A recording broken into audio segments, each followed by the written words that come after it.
আইনস্টাইনের আলোক তড়িৎ সমীকরণের প্রতিপাদন। তো আলোক তড়িৎ সমীকরণ বুঝতে হলে আমাদেরকে প্রথমে আলোক তড়িৎ ক্রিয়া বুঝতে হবে।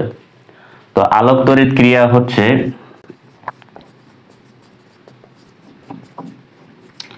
আলোক তড়িৎ ক্রিয়া।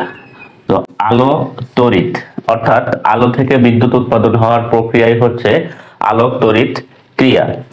আমরা জানি যে একটা ধাতব পাত, এই ধাতব পাতের উপরে যদি আলো পড়ে তাহলে এই পাত থেকে ইলেকট্রন নির্গত হয়। এই যে ইলেকট্রন নির্গত হয়, এই ইলেকট্রন নির্গত হওয়ার ফলে এখানে এই যে সার্কিটটি অঙ্কন করলাম এর মধ্য দিয়ে কারেন্ট প্রবাহিত হয় বা ইলেকট্রিসিটি প্রবাহিত হয়। তার মানে আমরা জানলাম যে একটা ধাতব পাত, এই পাতের উপর যদি আলোক রশ্মি পড়ে তাহলে এই পাত থেকে ইলেকট্রন নির্গত হয়। এই ইলেকট্রনটি হচ্ছে এই সার্কিটের মধ্য দিয়ে যখন প্রবাহিত হবে তখন ইলেকট্রিসিটি বা তড়িৎ এখানে উৎপাদন হয়। আর এই প্রক্রিয়াটাকেই বলা হয়েছে আলোক তড়িৎ ক্রিয়া বা আলো থেকে বিদ্যুৎ উৎপাদনের কৌশল। এখন আমরা আইনস্টাইনের আলোক তড়িৎ সমীকরণ প্রতিপাদন করব। তো আইনস্টাইনের আলোক তড়িৎ সমীকরণ প্রতিপাদন করতে হলে আমরা একটি ধাতব পাত নেব।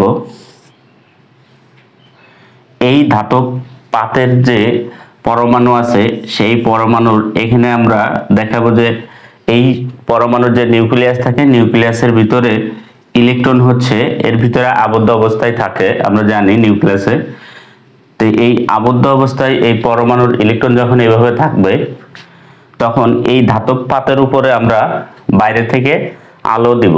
কারণ আমরা জানি যে আলোক তড়িৎ ক্রিয়া হচ্ছে বাইরে থেকে যদি আমরা ধাতব পাতে আলো এর উপর আপতিত করি তাহলে এই ধাতব পাত থেকে ইলেকট্রন নির্গত হবে। তো এখন আমরা এখানে নির্দিষ্ট তরঙ্গদৈর্ঘ্যের একটা আলো এখানে আমরা আপতিত করলাম।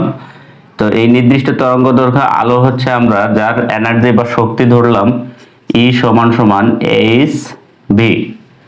E সমান hv শক্তি বিশিষ্ট একটা ফোটন কণা বা আলোর কণা, যেটা আমরা কি করলাম এই ধাতব পাতের উপরে আপতিত করলাম। তো আপতিত করলে এখানে এই যে আলোর কণার যে শক্তিটা রয়েছে সেই শক্তিটা এই পরমাণুর যে ইলেকট্রন আছে এই ইলেকট্রন কি করবে, এর যে শক্তিটা আছে সে অ্যাবজর্ব করে নেবে বা শোষণ করে নেবে।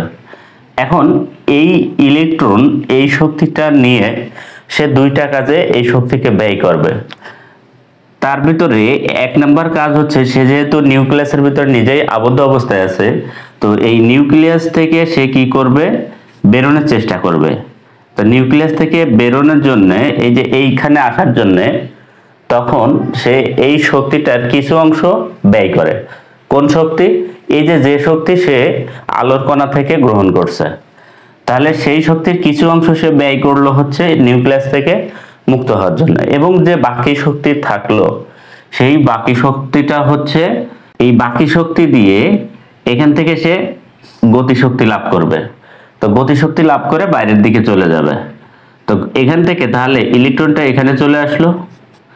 এখন এই যে গতিশক্তিটা লাভ করলো, যদি ইলেকট্রনের ভর m হয় এবং এই ইলেকট্রনের যে ছুটে চলার যে বেগ এই বেগটা v হয়, তাহলে এখানে আমরা গতিশক্তি পাবো। আমরা জানি গতিশক্তির সমীকরণ হচ্ছে 12 mv²।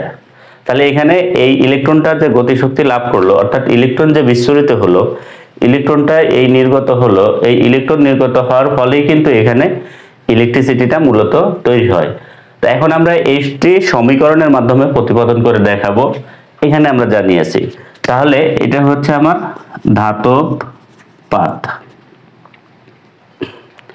আর এইটা হচ্ছে আমার একটা নির্দিষ্ট তরঙ্গদৈর্ঘ্যের আলো, আর এইদিকে হচ্ছে ইলেকট্রন নির্গত হচ্ছে। তো এখান থেকে আমরা বলতে পারি যে এই যে ইলেকট্রনটি বিচ্ছুরিত হলো, যে যদি ইলেকট্রনটির ভর, তো এর আগে কিছু কথা লিখতে হবে যে কথাগুলো আমি বললাম। সেটি হচ্ছে যে একটা আলোক রশ্মি আমরা যখন ধাতব পাতের উপরে আপতিত করি তখন এই ধাতব পাতের যে পরমাণু থাকে এই পরমাণু এই আলোর সমস্ত শক্তি শোষণ করে নেয় এবং সেই শক্তি থেকে দুইটা অংশে বিভক্ত করে। একটা হচ্ছে সে নিউক্লিয়াস থেকে মুক্ত হওয়ার জন্য, এখানে যে শক্তিটা আমরা স্থিতিশক্তি বা ডব্লিউ দিয়ে প্রকাশ করতে পারি, তো এই শক্তিটা এখানে ব্যয় করে, আর বাকি শক্তিটা সে গতিশক্তি লাভ করে বাইরের দিকে চলে যায়। তো এই কথাগুলো আমাদের এখানে লিখতে হবে। এখন যখনই ইলেকট্রনটি বাইরের দিকে আসবে তখন আমরা ইলেকট্রনটির ভর ধরে নেব, যদি ভর হচ্ছে m এবং বেগ হচ্ছে v হয়, তবে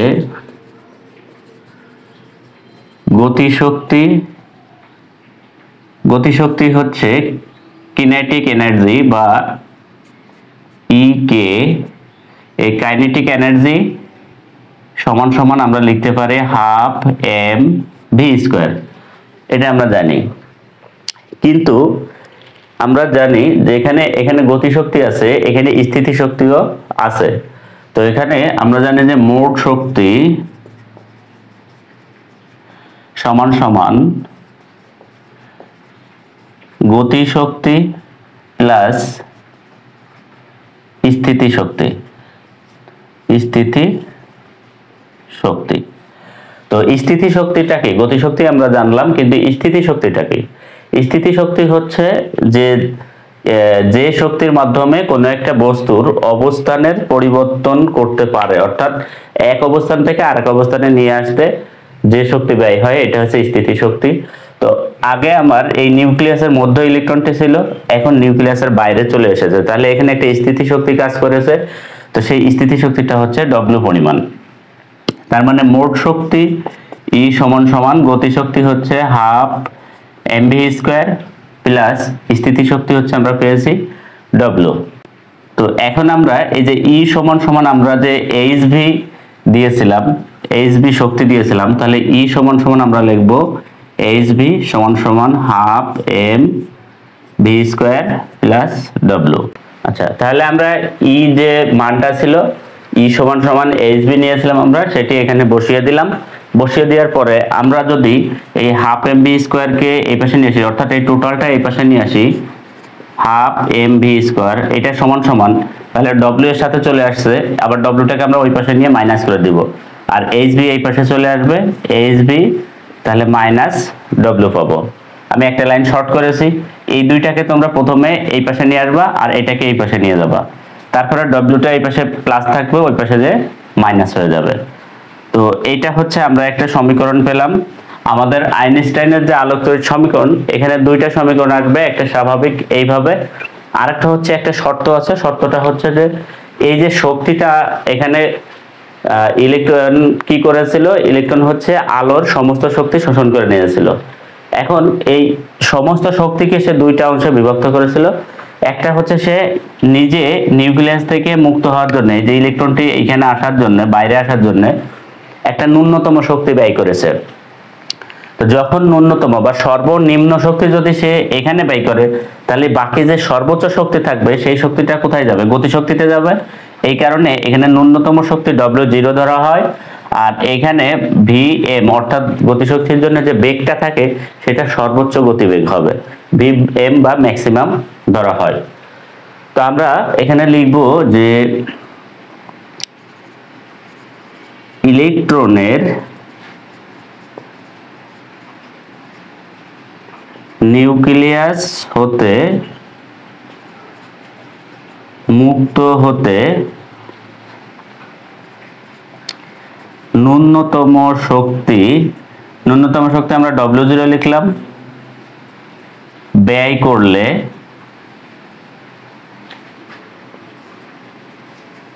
গতিশক্তি